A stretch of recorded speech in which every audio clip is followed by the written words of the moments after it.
Martin Bashir cut from Harry and Meghan's public speaking agency amid Diana's controversy.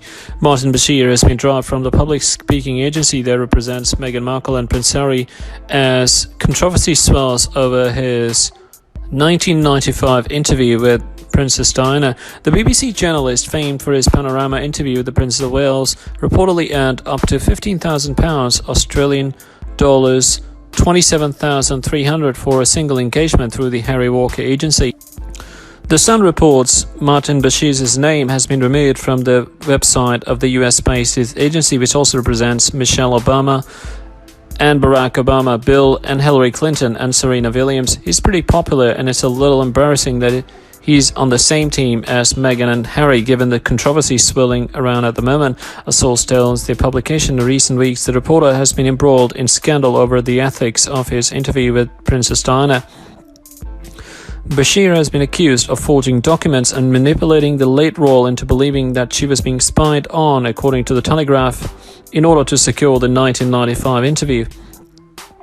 The interview, which produced now famous quotes including "There were three of us in the marriage," a reference to Prince Charles's affair with Camilla Parker Bowles, was viewed by almost 23 million people and won Bashir a BAFTA award. Harry Walker agency had previously praised Bashir's work in his online profile. If you were to think some of the biggest global stories, from the life and death of Princess Diana to the King of Pop, Michael Jackson, to the Balco drugs in sports scandal, there is one name that links them all: Martin Bashir. The website read, in addition to anchoring Nightline at ABC and his eponymous show on MSNBC, Martin is the singular journalist who has brought these and many other high-impact stories to a worldwide audience.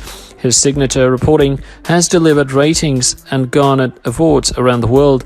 An inquiry into how Bashir secured the panorama interview was launched yesterday by the BBC. Diana's eldest son, Prince William, personally welcomed the investigation, calling the independent investigation a step in the right direction. It should help establish the truth behind the actions that led to the panorama interview and the subsequent decisions taken by those in the BBC at the time, he said in a statement. Bashir is currently battling coronavirus and is reportedly struggling with the severity of his symptoms. In October, the Sunday Times reported Bashir, then 32, preyed on Diana's fears that her conversations were being recorded by creating fake documents claiming a former employee had been selling information about her. Bashir had been in contact with Diana's brother, Charles Spencer, 3 months prior to the interview and personally visited the family's estate, Althorpe in Northamptonshire, where he allegedly made accusations about journalists and MI5 operatives. The fake bank documents in question showed documents payment of £10,000, 500 Australian dollars, 19,000 to Alan Waller, a former chief of security to Spencer's staff.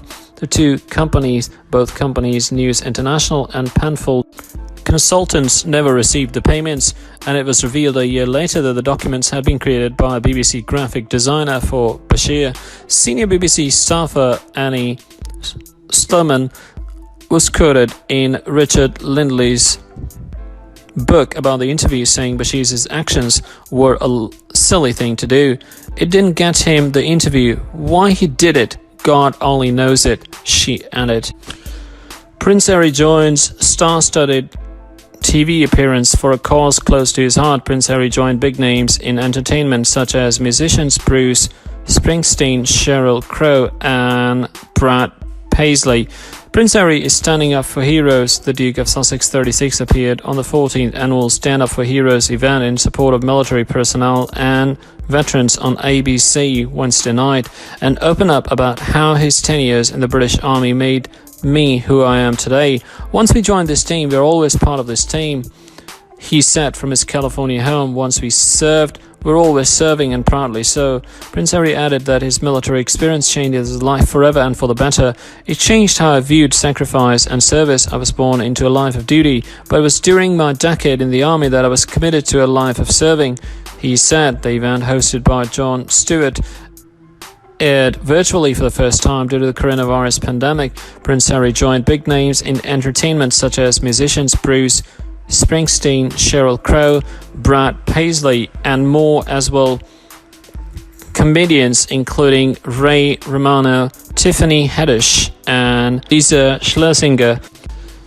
Stand Up for Heroes launched in 2007 as the brainchild of Bob and Lee Woodruff and New York Comedy Festival founders Caroline Hirsch and Andrew Fox to honor the nation's injured veteran and the families after Bob Woodruff and a cameraman were seriously hurt covering the war in Iraq in 2006. The New York City-based event has raised more than $55 million to support service members. Harry continues to support service members through his Invictus Games, a Paralympics-style competition for wounded, injured, or sick armed service personnel and veterans. I wanted to honor the legacy of these men and women who have given up so much, from time with family to birthdays missed and even births missed. Some lost their limbs and others lost their lives, the prince said during his appearance on Stand Up for Heroes.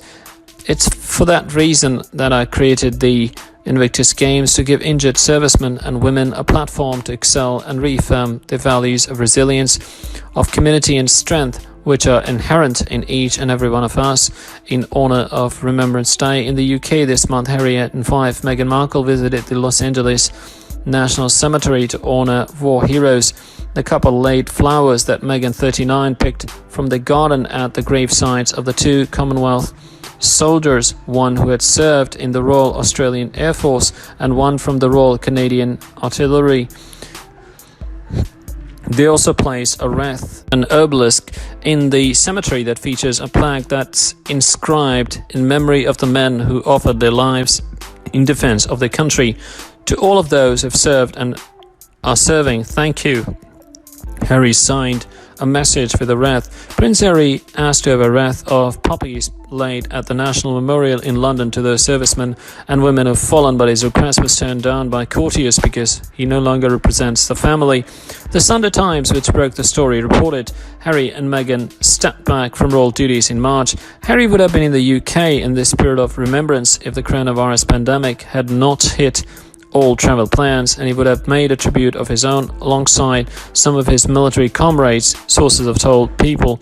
He took part in a podcast with other veterans talking about what his uniform meant to him, and is poignantly reminiscent about what goes through his mind as he stands at a main British memorial to fallen troops.